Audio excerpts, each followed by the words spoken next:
Good morning, YouTube family.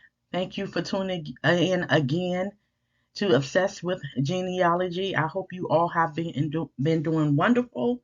And I have a good one today. I have one that is called How to Find Common Ancestors the Easy Way, right? So I've had issues with this in the past. Um, you will use this when you're trying to find out how you're related to an individual or a whole set or list of individuals, right?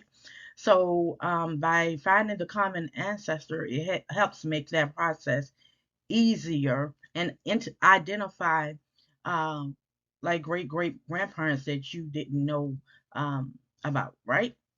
So I put together this little slideshow so you guys can see how to find common ancestors the easy way. So let's go.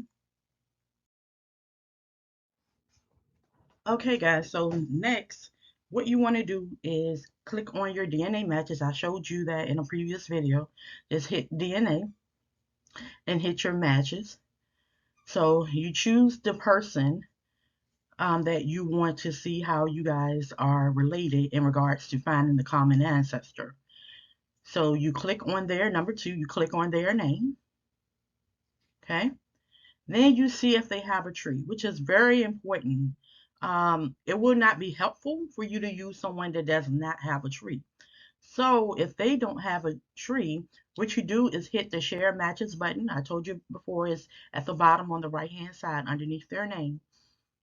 A tree is on one side, their tree, that icon is on one side, and then share matches is on the right. So you click on that and you find somebody else that's in that list because they're all shared matches to that person. So find someone possibly, I guess, closer. I don't know if that really matters, but it probably would matter. But just pick the closest one you can find that has a tree, right? And so now you have your person, you have a tree. Click on their tree underneath their name, left hand side, tree. Click on that. And then um, you want to look on their tree. Look at the tree. Okay. You want to look at their tree and take note of their last names, their surnames. Okay.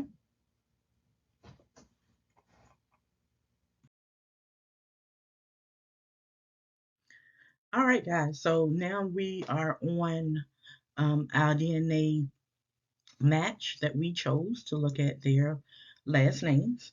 And as you can see in this display, I have Gudgers, Weavers, Baird, and Payne. So I'm making a mental note of that okay, I have these, what, one, two, four different names within this tree. Okay. Also, it's a little technical, but I just want to throw this out there that when you're looking at the relationship of the person that you choose, just going back thinking about it, that you probably should try to use someone that's a closer match to you because it would make it easier in regards to, say you have a second cousin. Normally, you guys share one or more second. I'm sorry, if you have a second cousin, you share one or more first grandparent. Okay, second cousin, third cousin, second uh, great grandparents, and so on. So in that aspect, it will make it easier. So I see here Gudgers, I see Weavers, I see Bear, and I see Payne. So let's go to the next one in our list and see if we can see any type of common ancestors. Let's go. Okay, so now within that list, you remember we hit share matches. So we picked that first one and then we hit share matches. So in the list of share matches, we found another one that has a tree. So then we look in that tree and I see Williams, Harris, Hall, Baird, Baird, Baird. Huh. Starting to see a trend here. On the first one, I saw Baird. On the second one, I see Baird. And we're all, if they're shared matches, it means you and that person and everybody else in that list share a common ancestor. Okay. So what I like to do, you can look at all of them that's in that list that has trees. I normally do, but for the sake of this video, I'm just going to do 3 of them, okay? So let's look at the next one and see what we get.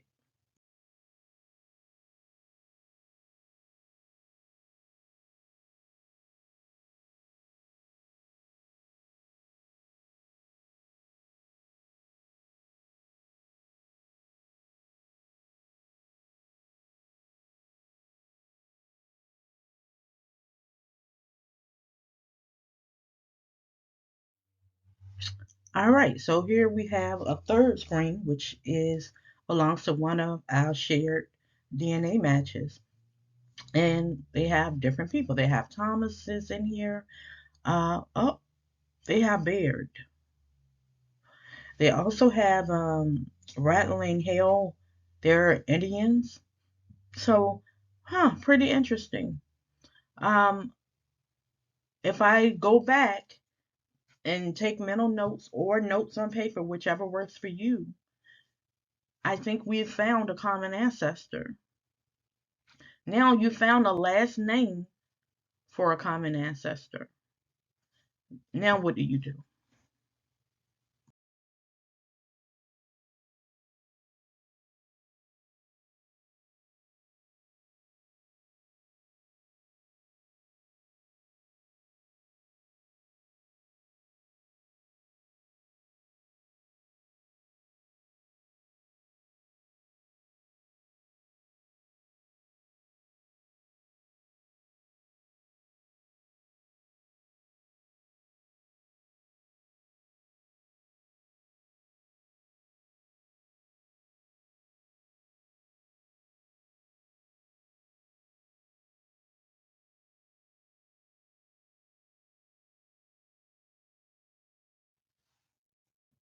All right.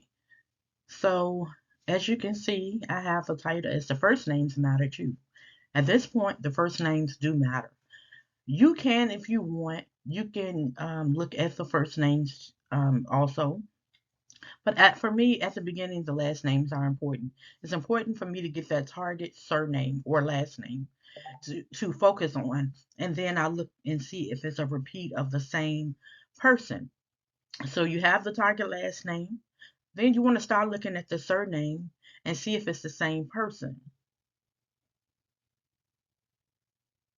Meaning, see if the first name is the same. See if it's the same year of birth. Do they have the same spouse? Now, with that being said, the years may be off a few years or something like that. They may have a different spouse. They may have been married more than once. So this is when you go and you start researching your target person because you have went from not knowing anything to knowing a surname to knowing the person's first and last name, possible year of birth, possible spouses or spouse, and then you can start researching that person. Also, take note of the location. Location is very important. All right. Last thing is take note also of what city or state they were in and the year that they lived at that location. And it will help you when you start researching an individual and finding them in that specific place. And you can get some census reports and different things, marriage certificates, maybe death certificates to help you put those puzzles together. I hope this video helped you in your journey discovering your family. Thank you so much for subscribing. Thank you for watching. You have a blessed day. You're highly favored in the Lord. I love you, and so does Jesus. Thanks again. Bye.